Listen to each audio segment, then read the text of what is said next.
First reading, Revelation chapter 14 verse 14 to 19. Now in my vision I saw a white cloud and, sitting on it, one like a son of man with a gold crown on his head and a sharp sickle in his hand. Then another angel came out of the sanctuary and shouted at the top of his voice to the one sitting on the cloud, "Ply your sickle and reap, harvest time has come and the harvest of the earth is ripe." Then the one sitting on the cloud set his sickle to work on the earth, and the harvest of earth was reaped.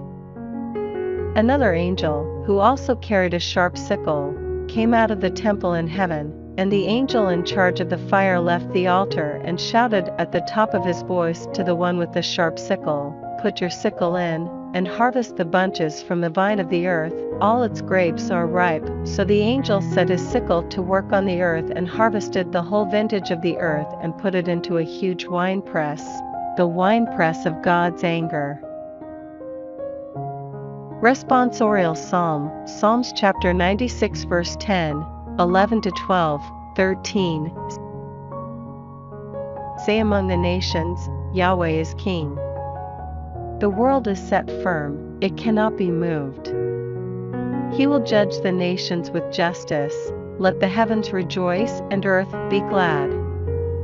Let the sea thunder, and all it holds, let the countryside exult, and all that is in it, and all the trees of the forest cry out for joy, at Yahweh's approach, for he is coming to judge the earth. He will judge the world with saving justice, and the nations with constancy. Gospel, Luke chapter 21 verse 5 to 11. When some were talking about the temple, remarking how it was adorned with fine stonework and votive offerings, he said, "All these things you are staring at now, the time will come when not a single stone will be left on another. Everything will be destroyed." And they put to him this question, "Master," they said, "when will this happen, then? And what sign will there be that it is about to take place?" But he said, "Take care not to be deceived. Because many will come using my name and saying, 'I am the one,' and 'the time is near at hand.'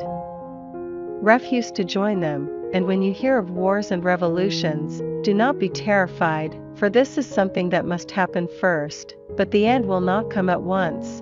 Then he said to them, "Nation will fight against nation, and kingdom against kingdom.